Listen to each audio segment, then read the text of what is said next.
सर्वेभ्यो नमो नमः। तो दोस्तों, जो पिछली वीडियो थी माघे संति त्रयो गुणाः के ऊपर, वो थोड़ी जटिल सी थी, तो मैंने सोचा क्यों ना आपको थोड़ा सरल तरीके से बताया जाए। तो आप ईयरफोन लगा के सुन सकते हैं, सुनने मात्र से आपको समझ आ जाएगा ये क्वेश्चन। तो आइए देखते हैं। तो महाकवि माघ की एक मात्र कृति जो है वो शिशुपाल वधम है। तो आप ऐसा कर सकते हैं कि शॉर्ट नोट्स बना सकते हैं पेन और कॉपी लेकर, मतलब जो मेन शब्द है उनको लिख लीजिए।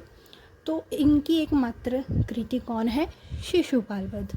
और शिशुपाल वध जो है वो 20 सर्गों में विभक्त है। कितने सर्ग हैं? 20 सर्ग। और कवि माघ ने इस काव्य में अलौकिक प्रतिभा का परिचय दिया है। अब प्रतिभा तो होगी तभी तो इन्होंने इतना बड़ा ग्रंथ लिखा, यानी कि काव्य लिखा। प्रतिभा की परिभाषा संस्कृत के विद्वानों ने इस तरह से दिया है: नव भावोन्मेष शालिनी प्रतिभा, प्रतिक्षण नवीन भावों की कल्पना ही प्रतिभा है। क्या मतलब? प्रतिक्षण मतलब प्रत्येक क्षण, नवीन नई भावों, जो भी भाव आते हैं उनकी कल्पना ही प्रतिभा है। इस आधार पर माघ की प्रतिभा निश्चय ही अलौकिक प्रतीत होती है। कहा जाता है कि शिशुपाल वध के 9 सर्गों तक का सम्यक अध्ययन कर लिया जाए तो संस्कृत भाषा में एक भी नया शब्द नहीं रह जाता है। उक्ति है, नव सर्ग गते माघे न शब्दों न विद्यते।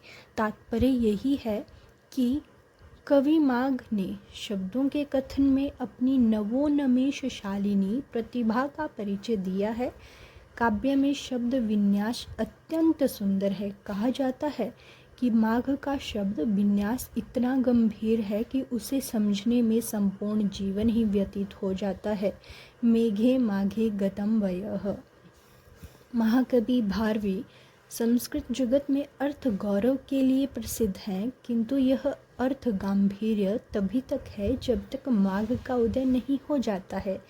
इसके संदर्भ में उक्ति प्रसिद्ध है, तावद भा भारवेर भाति यावन माघस्य नोदयः। जिस तरह माघ महीना आने पर सभी के शरीर में कंपी उत्पन्न हो जाती है, उसी प्रकार महाकवि माघ का उदय होते ही सभी कवियों के शरीर में कंपन होने लगता है। आलोचकों के मध्य यह सूक्ति प्रसिद्ध है, माघे नेव च माघे कस्य कंपः न जायते। महाकवि कालिदास उपमा के लिए प्रसिद्ध है, तो भारवी अर्थ गौरव हेतु दंडी पदलालित्य में माहिर है। तो महाकवि माघ में तीनों गुण एक साथ इसलिए कहा है, माघे संति त्रयो गुणाः। रैवतक पर्वत के वर्णन में कवि ने उपमा अलंकार का सहारा लिया है, यानी कि जो रैवतक पर्वत का वर्णन किया है माघ ने, उसमें उन्होंने उपमा अलंकार का सहारा लिया है। एक ओर चंद्रमा अस्त हो रहा है तो दूसरी ओर सूर्योदय हो रहा है। बीच में रैवतक पर्वत गजेंद्र की शोभा धारण कर रहा है।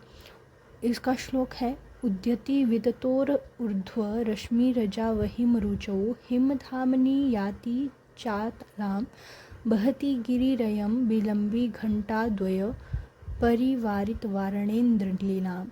यह उपमा कालिदास से कम नहीं है, पदलालित्य में दंडी से कम नहीं है। यह अलंकार का सहारा लेते हुए पदलालित्य का वर्णन किया है, जो पिछले वीडियो में भी श्लोक है। नव पलाश पलाश वनम पुरः स्फुट पराग परागतम पंकजम मृदुलतांत लतांतम लोक्यत सुरभिम सुरभिम सुमनोर भई। अर्थ गंभीरता में भारवी से पीछे नहीं बल्कि एक कदम आगे दिखाई पड़ते हैं। द्वितीय सर्ग में श्री कृष्ण बलराम उद्धव के मंत्रणा अवसर पर राजनीति ज्ञान की गंभीरता परिलक्षित होती है। षड्गुणाः शक्तियस्त्रसु सिद्धयश्चोदयास्तरयः ग्रंथानधीत्य व्याकर्तुमिति दुर्मेधसो अप्यलम्। महाकवि माघ के उपर्युक्त पांडित्य प्रदर्शन के कारण ही सभी काव्यों में शिशुपाल वध को श्रेष्ठ माना है। काव्येषु माघः कविषु कालिदासः।